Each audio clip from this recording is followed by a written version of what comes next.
Examination का result आया है। 50,000 से ज्यादा जवान अब नफरी के अंदर जुड़ जाएंगे और 50,000 जुड़ने की तैयारी हमने साइमल्टेनियसली चालू कर दी है। और अब प्लानिंग कर रहे हैं कि 5 साल की भर्ती का जो रिटायरमेंट का चक्र होता है उससे पूरा प्लानिंग कर सीएपीएफ आयुष्मान का शुभारंभ होने जा रहा है। और उसी पराक्रमी जवानों के लिए जो देश की सुरक्षा करते हैं और उनके पराक्रमी माँ बाप के लिए, परिवारजनों, मुझे बहुत आनंद है इस विभाग के मंत्री के नाते कि जो जवान देश की अहर्निश चिंता करते हैं, सुरक्षा करते हैं और सुरक्षा के लिए अपना सर्वोच्च बलिदान देते हुए क्षण भर की नहीं झिझकते। -40 डिग्री टेम्परेचर से लेकर राजस्थान के रेगिस्तान में 45 डिग्री टेम्परेचर तक मोर्चा संभाल कर डट कर रहते हैं। कोई भी चुनौती हो उसका सामना करते हैं। देश की आंतरिक सुरक्षा की बात हो या सीमाओं की सुरक्षा की बात हो, सीएपीएफ ने जवानों ने एक उज्जवल इतिहास की निर्मिति ये देश के आजाद होने के बाद प्रस्तुत की है। और पूरा देश आप लोगों को सम्मान के साथ देख रहा है। आपकी वीरता, आपके समर्पण और आपके बलिदानों को सैल्यूट करता है। और आज सीएपीएफ के जवानों के लिए एक बहुत बड़ी योजना लेकर इसकी शुरुआत हो रही है। मित्रों, जब मैं गृह मंत्रालय का प्रभार संभाला तब सभी सीएपीएफ के लगभग 150 जवानों के साथ चर्चा भी की थी, उनके साथ भोजन भी किया था। उसमें कुल मिलाकर 3 बातें उभर कर आती थी जो उनके चेहरे पर दर्द की लकीर दिखाती थी।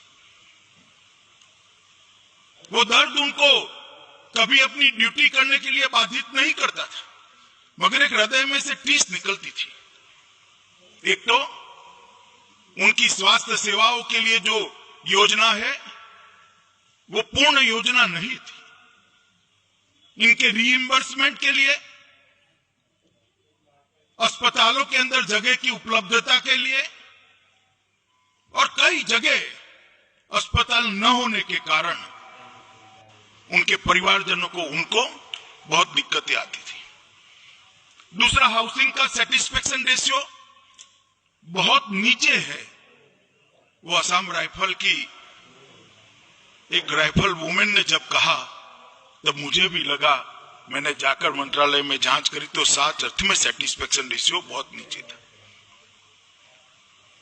और तीसरा, उन्होंने कहा कि जगह जल्दी भरी नहीं जाती, रिक्रूटमेंट समय पर नहीं होता, इसलिए हमें पूरा साल लगभग ड्यूटी पे तैनात रहना पड़ता है। हम हमारे परिवार के साथ नहीं रह सकते। इससे परिवार में भी तनाव बढ़ता है, इसमें हमारा भी मानसिक तनाव बढ़ता है, ड्यूटी करने में दिक्कत आती है। और जब ये बात वो बता रहे थे तो वो कंप्लेन नहीं कर रहे थे, मुझे बहुत उकसा कर उनको पूछना पड़ता था, तब जाकर वो बोल रहे थे। ये तीनों बातों को भारत सरकार ने, गृह मंत्रालय ने सुधारने का निर्णय उसी दिन कर दिया था जब जवानों के साथ मेरा संवाद हो रहा था। क्योंकि मैं मानता हूं कि जो जवान सरहद पर, सीमा पर अपना सर्वस्व न्यौछावर करता है, कम से कम उसको उसके परिवार की चिंता नहीं होनी चाहिए। वो हम सब की जिम्मेदारी है, भारत सरकार की जिम्मेदारी है कि उनके परिवार की ओर से वो निश्चिंत होकर मां भारती की सेवा में वहां डटे रहें। ये जिम्मेदारी उन पर नहीं होनी चाहिए।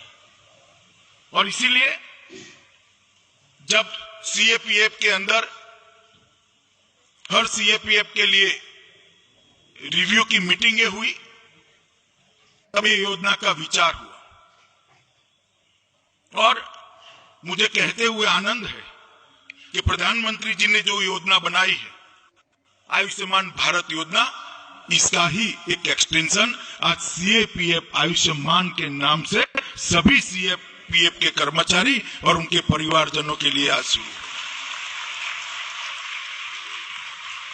लगभग 10 लाख सीएपीएफ के जवान और अधिकारी और 50 लाख के आसपास कुल मिलाकर उनके परिवार परिजन, ये 50 लाख लोगों को कहीं पर भी देश के अंदर 24,000 अस्पताल के अंदर आप सिर्फ कार्ड लेकर उसको स्वैप कर आप आपके परिजनों का इलाज करा सकते हो। घर में बूढ़ी मां है, बीमार पड़ जाए तो आपको चिंता मत करिए, ये कार्ड कोई भी जाकर स्वैप करा लेगा, नजदीक के अस्पतालों में इसका इलाज हो जाएगा। अरे 24,000 अस्पतालों में से 14,000 अस्पताल निजी अस्पताल भी है, अच्छे अस्पताल भी है। इसके अंदर आपका, आपके परिजनों का इलाज किसी भी तकलीफ के बगैर हो, इस प्रकार की इस योजना को करा है। और मित्रों, जब आप ड्यूटी पर होते हैं तब ढेर सारी दिक्कतें परिवार को झेलनी पड़ती है। उसमें से आज एक दिक्कत आपकी रिजॉल्व कर दी है। आपके परिवार के स्वास्थ्य के लिए आप निश्चिंत होकर आपकी ड्यूटी कर सकते हैं। और मैं मानता हूं कि ये बहुत बड़ी शुरुआत है। हमने हमेशा से सोचा है कि जो देश के लिए काम करता है, देश ने उसके लिए काम करना पड़ेगा। प्रधानमंत्री जी की बहुत बड़ी भेंट है हमारे सीएपीएफ के जवानों के लिए।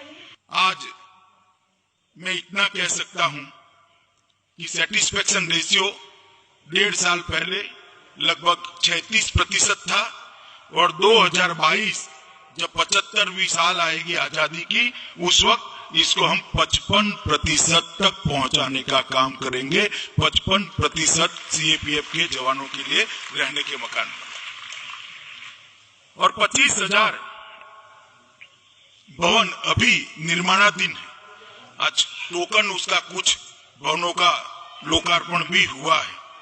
और मैं मानता हूं मित्र कि आपके हेडक्वार्टर पर ही अगर रहने की व्यवस्था होती है तो जब आप हेडक्वार्टर पर वापस आते हो तब परिवार के साथ रह सकते हो। और इस सेटिस्फेक्शन रेशियो को धीरे धीरे 65% से ज्यादा ले जाना, इसका लक्ष्य हमने रखा है। और 2024 के पहले इसको हम निश्चित रूप से 65% से ज्यादा बढ़ाकर आपकी ढेर सारी दिक्कतों का समाधान ढूंढ लेंगे।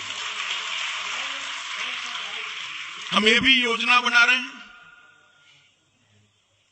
कि हर जवान कम से कम 100 दिन साल में अपने परिवार के साथ रहे। 100 दिन जिसमें हेडक्वार्टर पर रहोगे वो दिन भी गिने जाए, मगर आप आपके परिवार के साथ रह सको, इस प्रकार का आयोजन कर रहे हैं। अभी कल ही एग्जामिनेशन का रिजल्ट आया है। 50,000 से ज्यादा जवान अब नफरी के अंदर जुड़ जाएंगे और 50,000 जुड़ने की तैयारी हमने साइमल्टेनियसली चालू कर दी है। और अब प्लानिंग कर रहे हैं कि 5 साल की भर्ती का जो रिटायरमेंट का चक्र होता है उससे पूरा प्लानिंग कर एक जवान जाएगा, शायद उसी दिन दूसरा जवान इसको रिप्लेस करेगा, ट्रेनिंग के साथ वो तैयार होगा। इस प्रकार का एक महत्वाकांक्षी कार्यक्रम हम हाथ में रहे। तभी यह संभव है कि 100 दिन आप आपके परिवार के साथ रह पाओ। तभी यह संभव है कि आपके परिवार का भी तनाव कम हो, आपका भी मानसिक तनाव कम हो और सीमा पर निश्चित होकर आप आपकी ड्यूटी कर पाओ। इस प्रकार की व्यवस्था गृह मंत्रालय बनाने के लिए आगे बढ़ रहा है। मित्रों, ये जो आयुष्मान सीएपीएफ शुरू हुई आज से मई तक, 1 मई के पहले हम इसको कंप्लीटली देश के सभी जवानों के लिए लागू कर ये प्रोजेक्ट को पूरा कर देंगे।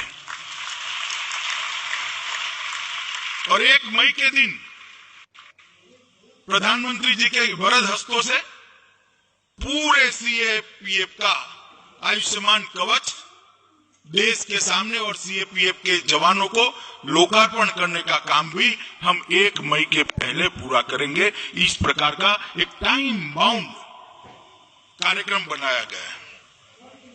और मित्रों, मैं यहां से जाकर इसमें शुरुआती दिक्कतें जो आती हैं, वो शुरुआती दिक्कतों को निराकरण के लिए हम एक एजेंसी भी हायर करने वाले हैं, जिस नंबर पर आप कंप्लेन कर पाओगे और धीरे धीरे धीरे इसकी सारी कंप्लेन का निपटारा करते हुए इसको एक संपूर्ण योजना, कंप्लीट प्रोग्राम बनाने का हम प्रयास करेंगे।